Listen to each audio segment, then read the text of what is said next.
But first, new at 6, Senator Kamala Harris is settling in as Joe Biden's running mate. But her previous stances and views on issues are coming under scrutiny tonight. Thanks for joining us. I'm TRICIA. KEAN. Todd has a night off. Tonight, we take a closer look at the senator's stance on marijuana. Here's 13 Action News reporter Jeremy Chen. Kamala Harris has certainly had a mixed history when it comes to cannabis legalization. However, the people I spoke with in the local cannabis industry say they are confident she will remain progressive on cannabis issues. Senator Kamala Harris has changed her views about marijuana just in the past 10 years, from legalizing cannabis to decriminalizing it. Those working in the local industry say people can certainly evolve over time. You know, I applaud people who change their point of view and change their position as more information becomes available. WIEGAND is the regional general manager for the Source dispensary. He says Senator Harris has joined many Americans in changing their opinions about cannabis. I think there's a lot of individuals, both in private and public, that have evolving views of cannabis. And I think as we've seen legalization take hold.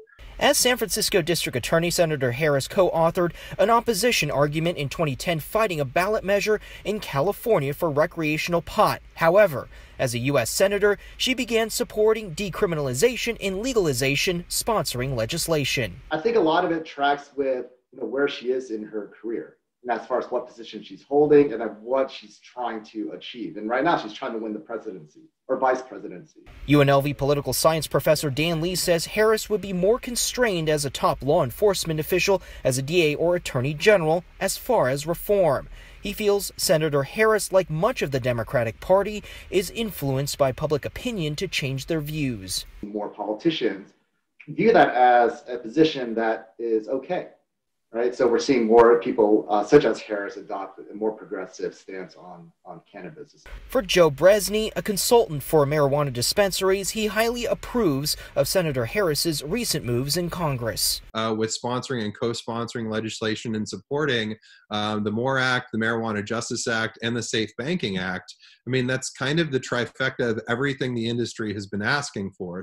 He's confident she will continue to be progressive on cannabis issues. When someone is offering to support you and to vote that way, I will certainly trust them until they give me a reason not to. Kamala Harris is expected to accept the nomination as the vice presidential pick at the Democratic National Convention starting on August 17. Jeremy Chen, 13 Action News.